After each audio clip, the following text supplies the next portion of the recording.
So what's going on guys, Kids here and welcome back to a brand new video. For today I will show you the top 3 best builds that you can solo bosses in under 60 seconds in the first Descendant. So for each and every single build I will show you what weapons and modules you want to get.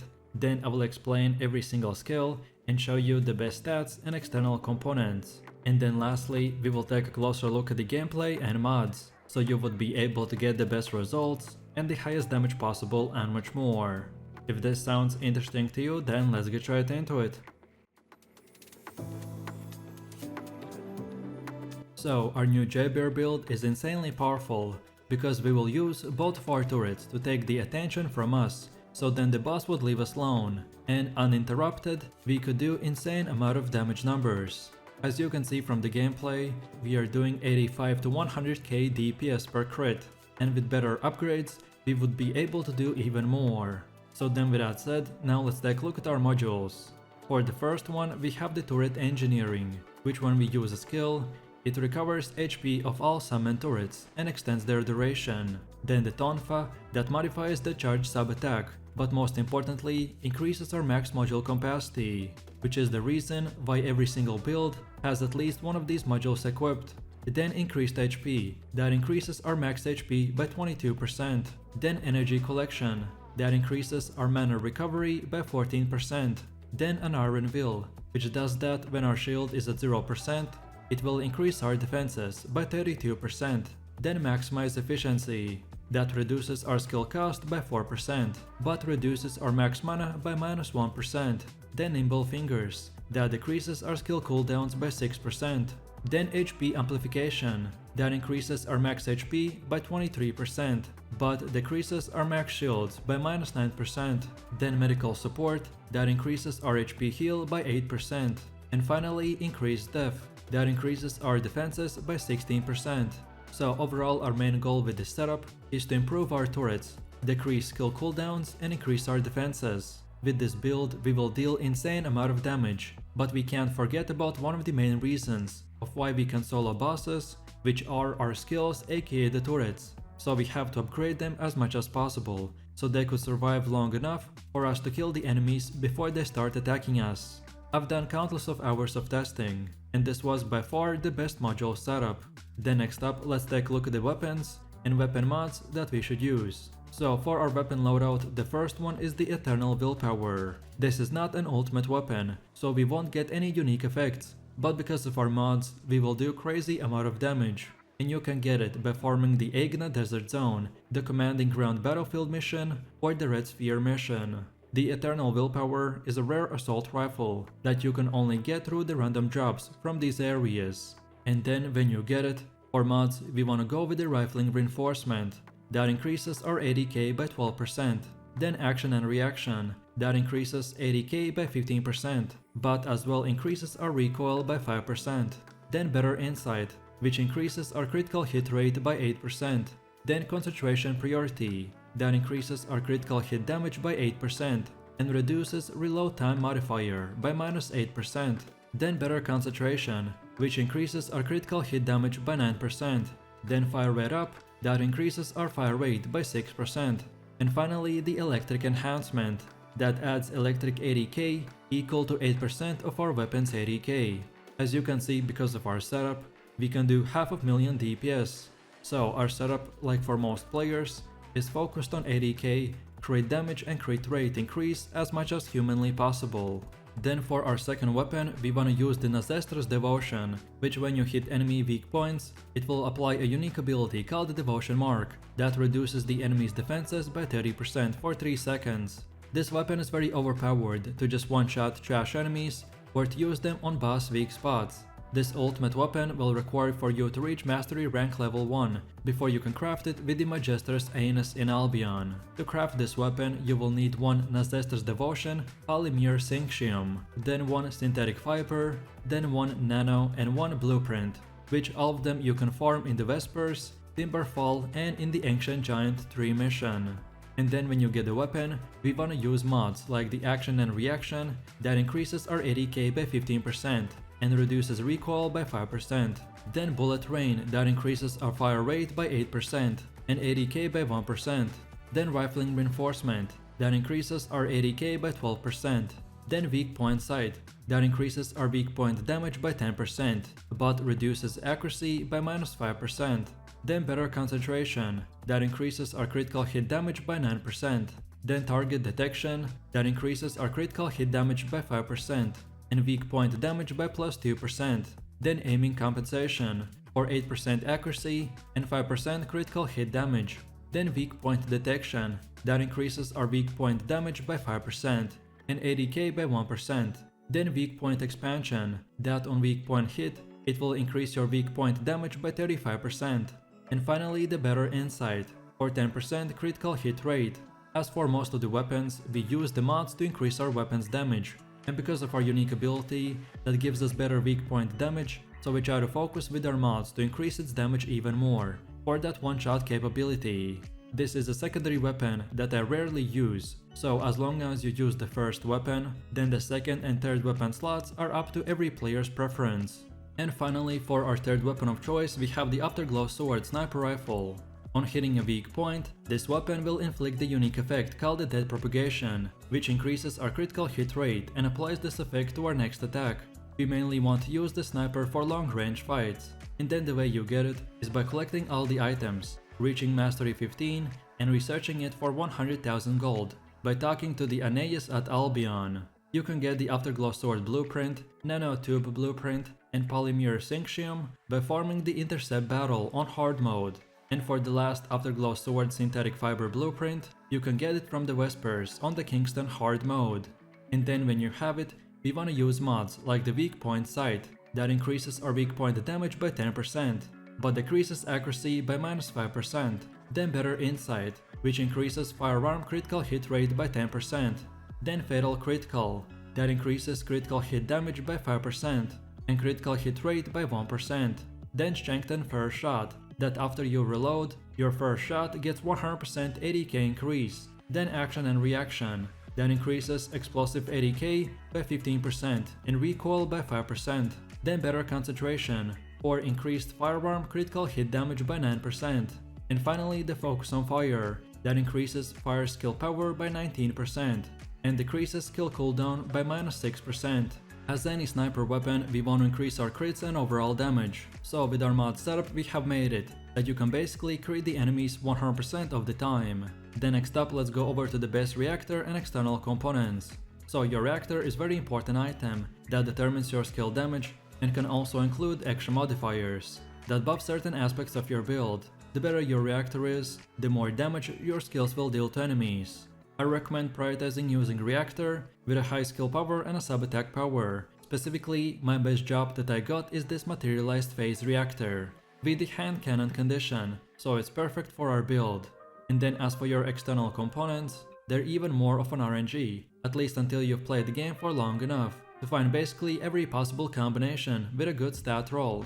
For our build specifically, I recommend to get the Annihilation Auxiliary Power that increases our defenses and HP.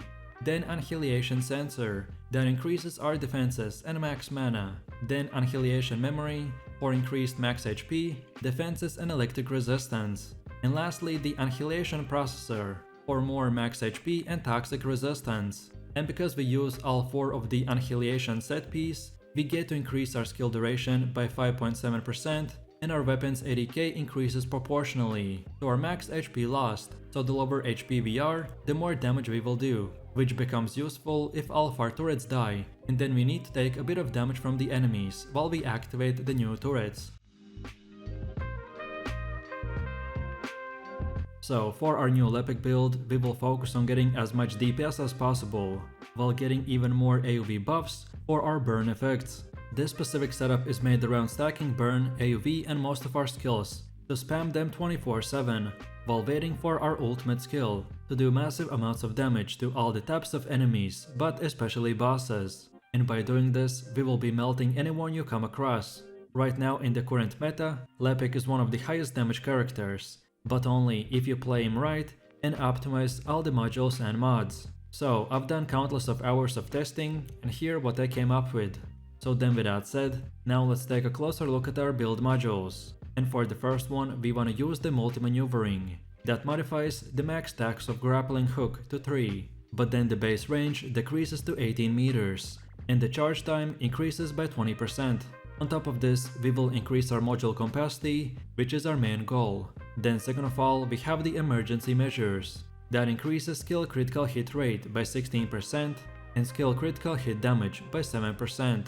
Then front lines. That increases skill critical hit damage by 16% and skill critical hit rate by 7%. So pretty much both of these modules are the same thing, so we will get double the bonuses. Then skill simplification. That increases skill power modifier by 21%, but decreases max mana by -6%. Then focus on fire. That increases fire skill power by 19% and decreases skill cooldowns by -6%. Then skill concentration. That increases our skill critical hit damage by 14%. Then battle of stamina. That increases max HP by 12% and skill duration by 8.8%. Then spear and shield. That increases our defenses by 22% and skill power by 8%. Then time distribution. That decreases the skill cooldown by -4% and increases max HP by 13%. Then skill extension. That increases skill duration by 9%. And finally the enlightenment. That increases our max mana by 4%. So overall our main goal with this setup is to mainly use the emergency measures and skill concentration for massive amounts of damage increase. And then the rest of the modules are primarily for decreasing cooldowns, because a lot of our AoV damage will come from our skills. So the more often we use them, the more damage we will be able to do. Then next up, let's take a look at the best weapons and mods that we should use. So for our weapon loadout, the first one is the Thunder Cage submachine gun. This is currently the #1 meta weapon that doesn't need any introductions. But basically, we will get up to 500,000 damage, and when I farm more for my reactor, we could get this number even much higher. So the way you get this insane weapon is by first of all reaching the mastery rank 1, then obtaining the Thunder Cage blueprint, Thunder Cage nanotube, Thunder Cage polymer syncytium, and Thunder Cage synthetic fiber from various battlefield missions across the sterile land. And afterwards you can take those 4 cage materials to the Anais in Albion and pay 100,000 gold to start the research request, and that's it. So then when you got it, for mods we want to use the rifling reinforcement. That increases our explosive ADK by 12%. Then action and reaction. That increases explosive ADK by 15%, but increases recoil by 5%. Then weak point insight. That increases weak point damage by 5% and critical hit rate by 1%. Then better insight. That increases critical hit rate by +10%. Then consume magazine. That increases reload time modifier by 6% and weak point damage by 2%. Then better concentration. That increases critical hit damage by 9%. Then fire rate concentration. That increases fire rate by 8% and critical hit damage by 3.5%. Then concentration priority. For 8% critical hit damage increase, but reload time modifier gets decreased by 8%. And finally the chill enhancement. That adds the chill ATK equal to 8% of your weapon's ATK. With these mods, like for most of the weapons, we will focus on increasing our damage, and because of our insane buffs from the rest of our setup, we will focus on as much crit and explosive damage as possible.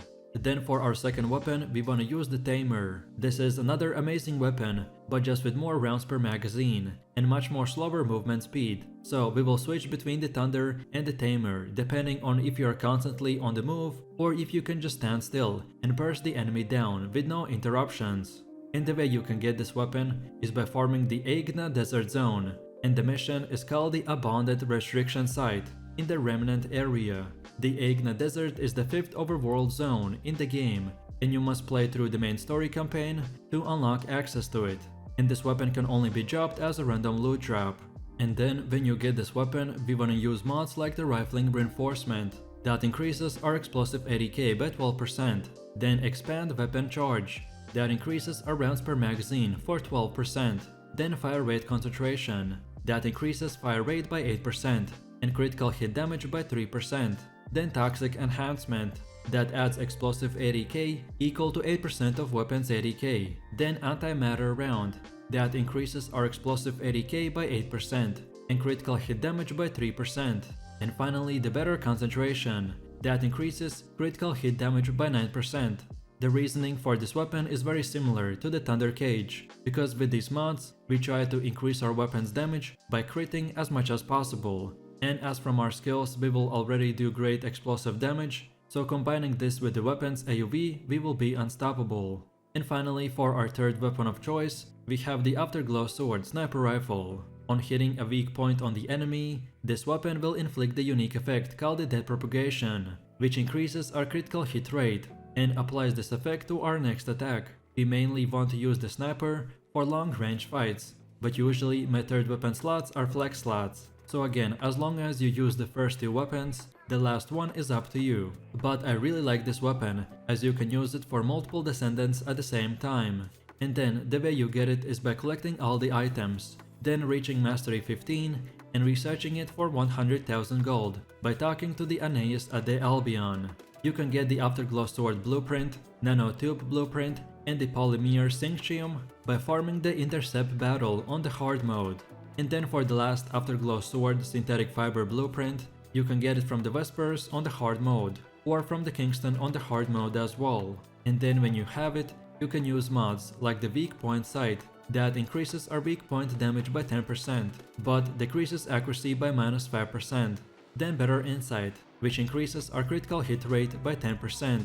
Then Fatal Critical, which increases our critical hit damage by 5% and critical hit rate by 1%. Then Strengthen First Shot, which that after you reload, your first shot gets 100% 80k increase. Then Action and Reaction, that increases explosive 80k by 15% and recoil by 5%. Then Better Concentration, or increased critical hit damage by 9%. And finally, the Focus on Fire, that increases our fire skill power by 19% and decreases skill cooldown by -6%. As any sniper weapon, we want to increase our crits and overall damage. So with our mod setup, we have made it that you can basically crit the enemies 100% of the time. Then next up, let's go over to the best reactor and external components. So your reactor is very important item that determines your skill damage and can also include action modifiers that buff certain aspects of your build. The better your reactor is, the more damage your skills will deal to enemies. I recommend prioritizing using a reactor with a high skill power and a sub-attack power. Specifically, my best job that I got is this Burning Singularity reactor, but I'm still farming to get the better optimization condition that would be compatible with one of my 3 weapons. And then as for your external components, they're even more of an RNG, at least until you've played the game for long enough to find basically every possible combination with a good stat roll. For our build specifically, I recommend to get the HP Support Sensor, that increases our max HP, then Defensive Support Memory, that increases our defenses, then HP Support Processor, for even more max HP, and finally the Tam Wong Word Processor, for more defensives. I've tried multiple setups, and going half in defenses and half in max HP was the best decision, so we can survive large amounts of enemy damage. So then let's move over to the build. This character is an insane nuker who sprints while discharging electricity. The more she runs, the greater the electrical energy she accumulates. Bunny specializes in dealing electrical lightning damage to the enemies, particularly in AoE. Bunny can get very high DPS by just hitting a large number of enemies. Your skills will cost electricity, so if you run out of it, then they will be unusable until you generate more. Bunny can generate electricity by moving quickly, so for this build I recommend to use the lightning speed skill as much as possible. And as you can see, as long as you will be doing that, we will get insane one-shot damage.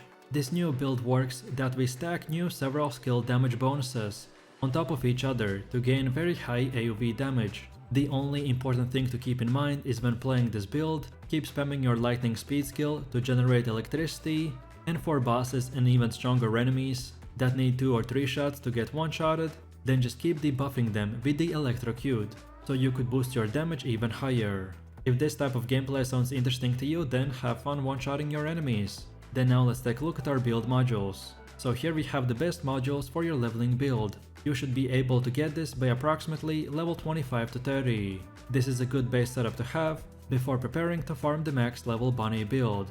So we want to get the Strong Mentality to reduce your skill resurrection cost, then increased HP, that will increase our max HP, then Skill Cost Optimize, that reduces our skill cost, then Electric Master, which increases the skill power and skill electric power, then Electric Specialist, which considerably increases your electric skill power, and adds a multiplier to our stats, called the Electric Skill Power Boost Ratio.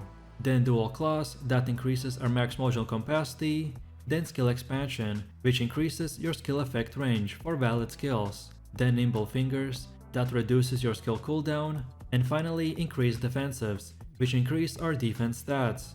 And after that is done, now we are ready for our one-shot max level module setup. So for the endgame build, I recommend to use the Shock Punch, Skill Expansion, Increased Defensives, MP Collector, Increased HP, Focus on Electric, Nimble Fingers, and Skill Extension. And then finally, let's take a look at the best weapons and stats that we should use. So for the bunny build, the Thunder Cage submachine gun is the only important weapon for our loadout. This submachine gun is the ultimate weapon, which emits an electric shockwave that creates the appearance of thunder being directed at the enemy. When killing enemies, they have a set chance of discharging electricity shockwave that deals additional damage to nearby enemies. This is an insanely high DPS weapon with a quick fire rate, which suits our build playstyle the best. And then for our weapon mods, here are the best ones, like the better concentration, rifling reinforcement, better insight, action and reaction, toxic enhancement, focus fire, and concentration priority. And again, the same thing as for modules.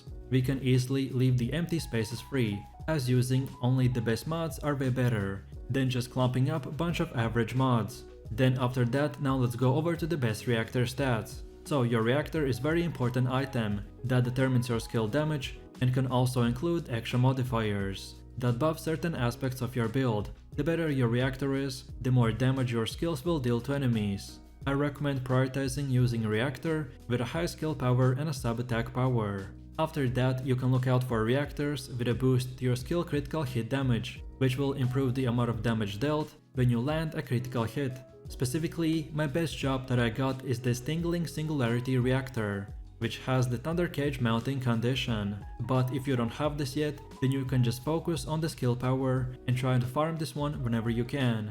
And then finally, we have the external components. With your external components, you will be somewhat subject to RNG, at least until you've played the game for long enough to find basically every single possible combination with a good stat roll. For our bunny build, I recommend getting the Supernova Auxiliary Power that increases our max shields, then the Supernova Sensor that increases our shields again, then Supernova Memory that increases our defensives, and lastly the Supernova Processor that increases even more for our defensives. The reason why I focus on defenses and shields is because we already have so much damage that I personally prefer to keep doing that damage instead of being one-shotted by the enemies. But of course, it's up to you. You can either way make your build more survivable so you won't die from getting one-shotted by the enemies.